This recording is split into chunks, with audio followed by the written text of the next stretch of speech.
지금부터 4단계로 나누어 모든 사람에게 내재되어 있는 에너지의 비밀과 그 활용법을 설명하겠습니다.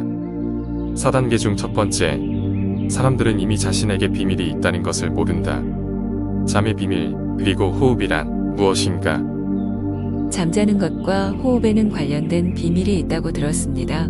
그것이 무엇인가요? 수행자나 명상가뿐만이 아니라 일반인도 누구나 양질의 길을 감응해서 정신 에너지를 충전한다. 단지 수동적으로 이루어지고 본인이 모를 뿐이다.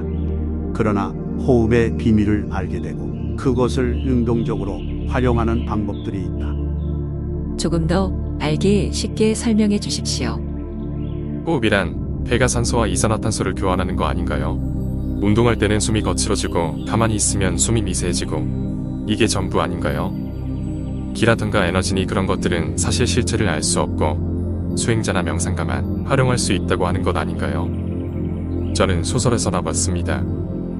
호흡이라는 것은 전통적으로 에너지를 교류하는 것을 통칭하는 것이다. 대기 중에 산소를 취하는 것도 호흡이 맞지만 다른 에너지의 교류도 있다. 그리고 에너지의 질도 사람에 따라 다르다. 모든 사람이 기호흡과 에너지 호흡을 하고 있다. 자신의 몸과 무의식이 그것을 하고 있는데도 그것을 스스로 못 느낄 뿐이다. 중의학과 한의학에서는 12경락이 운행되고 그것을 이용해서 치료를 하는데 그 경락의 운행이 막히면 병이 발생하고 운행이 잘 되면 병이 치료되기에 경락의 주요 경혈을 이용해서 침과 뜸을 이용해 치료를 한다. 경락이 없다면 어떻게 치료 효과가 발생하겠는가? 그리고 진짜 양질의 에너지 충전은 자신이 완전히 휴식할 때 이루어진다. 수행자나 명상가뿐만이 아니라 일반인도 누구나 양질의 길을 감응해서 정신 에너지를 충전한다. 모든 사람이 그렇다고요? 좀 믿기 어렵습니다. 눈에 보이지 않는다고 없는 것이 아니다. 당신은 잠을 자는가? 네, 6시간 정도 잡니다. 피곤하면 낮잠도 잡니다. 그런데 왜 잠을 자고 일어나면 그 이후에 정신 에너지가 충만한지 한 번이라도 생각해 본 적이 있는가? 너무 당연해서 한 번도 생각해 본 적이 없습니다. 당신이 눈을 감고 가만히 누워 있지만 잠을 잘 수 없다고 생각해 보자. 과연 몸은 이완되겠지만 잠을 자지 않으면 정신이 충전될 수 있는가? 생각해보니 예전에 누워서 거의 몸을 움직이진 않았지만 끊임없이 잡생각이 나서 잠을 못 잔 적이 있는데 그 다음날 너무 피곤해서 일이 손에 잡히지 않았습니다. 아, 그리고 생각해보니 불면증 환자는 너무 괴롭다고 들었습니다. 그렇다. 아무리 눈을 감고 몸을 최대한 오랜 시간 쉬어도 잠을 자지 못한다면 정신 에너지는 충전되지 않는다. 일반적으로 사람은 반드시 잠을 자야 정신이 충전이 된다. 지금부터 비밀을 말하겠다. 잠을 잘 때 대부분의 시간 동안 사람은 스스로의 의지에 상관없이 수동적으로 생각이 일어나고 있다. 그래서 그동안 뇌는 쉬지 못한다. 잠자는 동안 하는 생각을 사람들은 꿈이라 한다. 잠자는 동안 좌뇌 우뇌가 계속해서 번갈아 꿈을 꾸고 있는데 단지 일어나서 대부분의 꿈을 잊어버릴 뿐이다.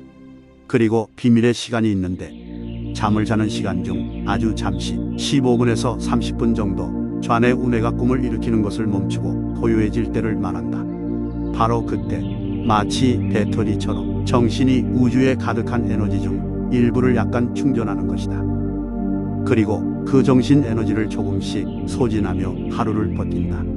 그 에너지는 밥을 먹어서 충전할 수 있는 에너지를 말하는 것이 아니다.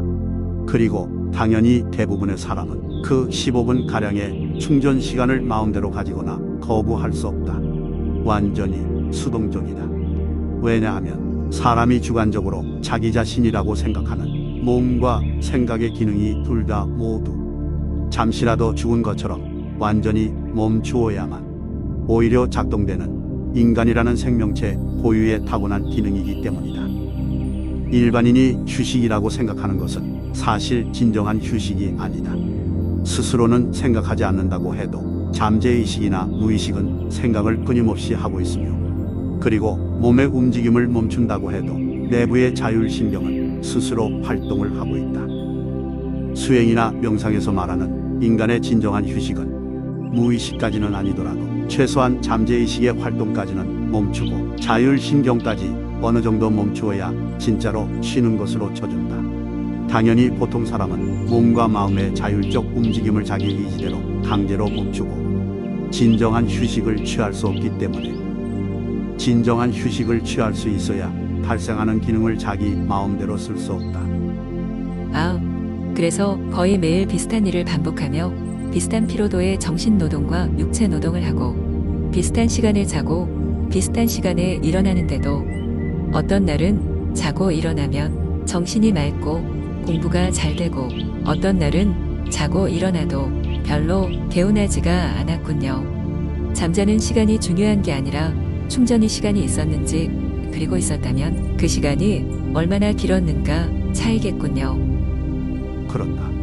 심지어 낮잠을 잔다 해도 당연히 신체는 휴식과 소화가 되겠지만 정신은 조금 다르다.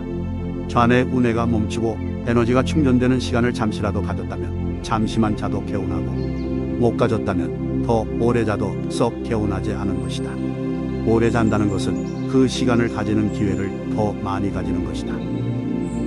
4단계 중 두 번째, 기도와 수행의 원리 중 호흡과 관련한 비밀 한 가지. 무아지경과 망아란. 그 충전 시간을 도가에서는 활자시라고 하는데 종교인이 새벽 기도를 하는 것이나 도가 수련을 하는 사람이나 스님들이 새벽에 일찍 일어나는 이유는 활자시에 에너지가 발동하면 그 에너지를 헛되게 낭비하지 않고 몸을 보양하거나 생산적인 수행을 하는 데 쓰는 것이다.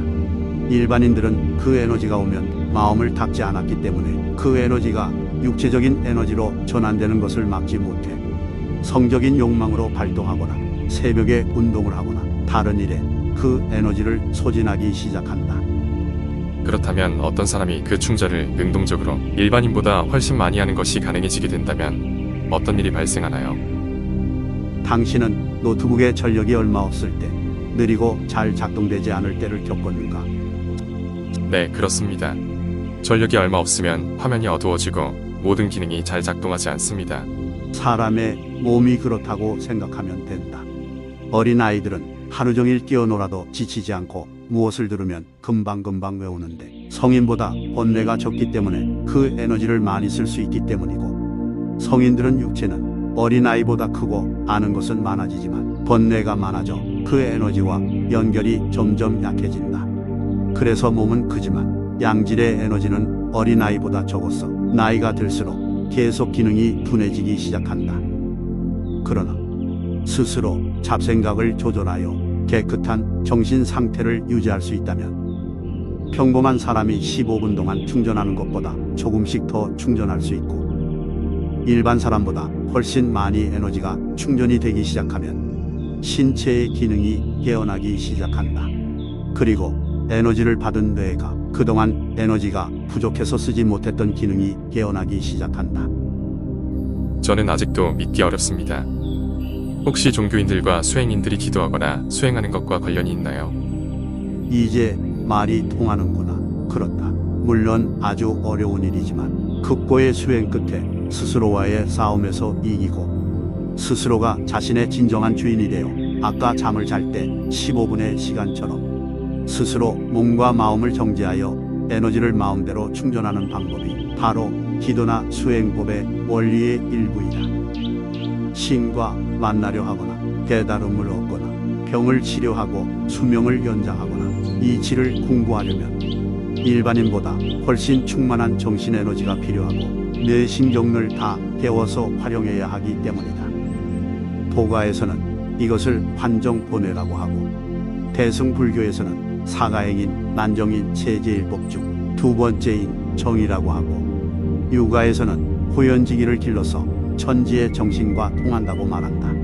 세상에 퍼진 수행법과 기도하는 방법은 정말 다양하지만 극히 간단하게 세 가지로 억지로 정리한다면, 첫 번째로 자신이 믿는 종교의 신이나 성인들에 대한 신앙심을 스스로 일으켜 강력하게 유지하면서 주문을 외우거나 기도를 하면서 정신을 하나로 통일하여 마음의 대상과 자신이 하나가 되는 방식으로 신앙심에 집중하여 내 감각이 인지하는 외부 세상과 몸의 감각이나 마음이 만들어내는 내부 세상 모두를 잊어버린 결과로 인해 그 에너지 충전 상태로 들어가는 방법이 있다. 보통 종교단체에서 이런 방법을 쓴다. 두 번째로는 스스로 몸과 마음을 잊고 휴식하여 모든 것을 잊고 그 윗단계의 초의식 상태로 들어가서 그 결과로 나를 잊는 방법이 있다. 이건 어려운 방법인데 그 이유는 본인이 생각의 작용을 억지로 누르거나 가수면 상태인 혼침에 들면서도 스스로는 마음을 비우고 있다는 착각을 하기 쉽기 때문이다. 정통 수행 단체에서는 위에 첫 번째 정신통일법과 이 방법을 같이 쓴다. 그 초의식 상태에서 저절로 에너지가 충전되는 것을 무아지경이나 망아의 경지에 들었다고 한다. 아까 말했던 자는 동안에 정신이 충전되는 상태에 스스로를 멈추고 들어가는 것보다 더 높은 에너지 충전법이다.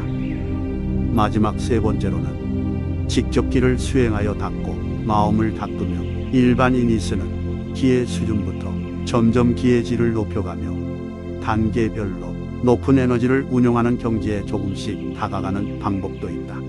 이 방법은 선도나 도가에서 주로 많이 쓰는 방법인데 그러나 불교의 한정파인 밀교에서도 풍천, 기식, 맥명점, 조라 6단계로 쓰고 남방불교에서도 16특승이라는 방법을 쓴다. 4단계 중 세 번째, 좋은 에너지가 생명체에 응하는 공식은? 그런데 조금 어려운 얘기 같은데요. 이 영상을 보시는 분들 중에 종교인이나 명상가가 아닌 분들에게 도움이 되는 것은 없나요? 수행자나 종교인들이 태어날 때부터 그 직업을 택해서 나왔는가? 아니다. 그들도 예전에는 일반인이었다. 대중들에게 우리는 모두 이미 그 생명 본연의 기능을 쓰고 있다고 알려주고 종교와 수행의 세계에서 뜬 소문과 미신과 기복신앙을 걷어내어 진실을 밝혀야 이 과학의 시대에 맞다. 위에 말한 전문 수행까지 안 한다 하더라도 누구나 편견을 버리고 조금씩만 시간을 내서 차근차근 수행한다면 훨씬 행복한 인생을 보낼 수 있다. 이 영상을 보고 나도 좋은 에너지와 감흥하고 교류해서 정신도 점점 맑아지고 몸도 건강해지고 싶은 사람이 있다면 오늘 들은 이야기를 다 잊어버려도 지금 단 한 문장만 기억하라. 에너지의 종류는 엄청나게 많고 우리가 느끼지 못하지만 우주에 충만하게 잠재되어 있다. 그런데 생명체에게 각종의 에너지가 응할 때는 공식이 있다. 지금부터 잘 듣기 바란다. 모든 에너지는 청정본연하여 주변 법계에 가득하다.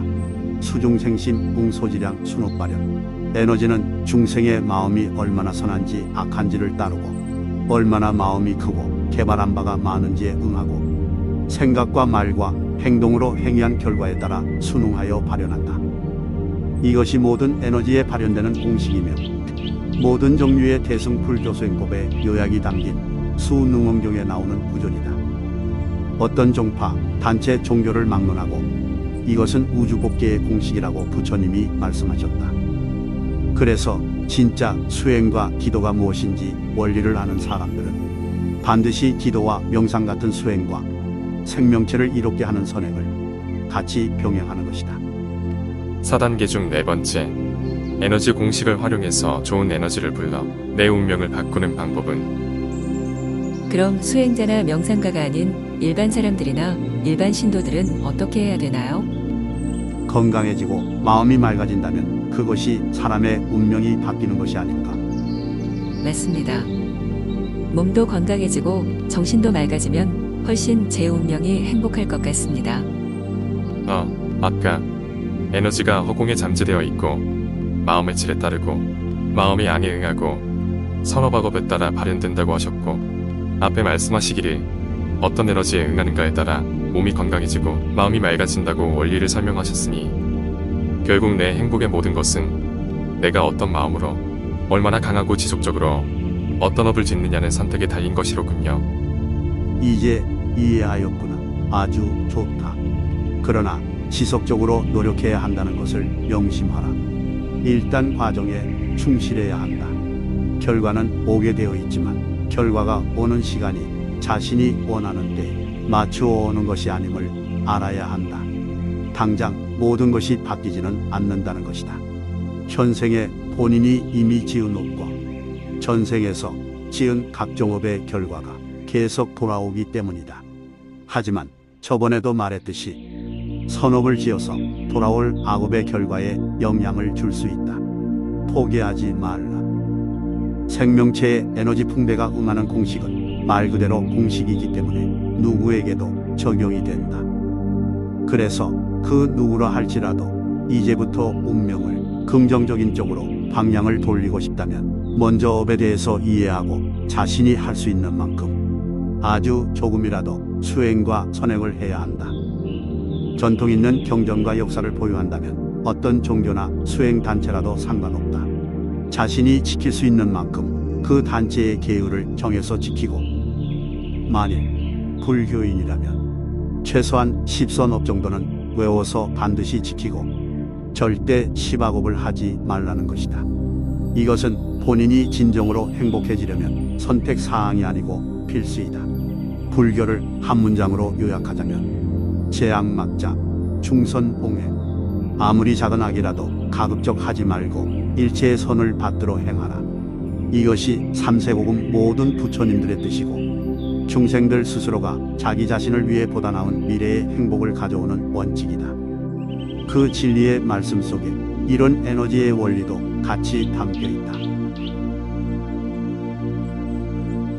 이 영상을 보고 에너지에 궁금해하는 사람이 많으면 다음에는 생명 에너지란 무엇인가에 대해 말해 보도록 하겠다. 이 영상을 다시 보고 싶으시다면 구글 아이디로 로그인하시고 마음 닿는 손오공이라고 채널명을 검색하시면 다시 보실 수 있습니다.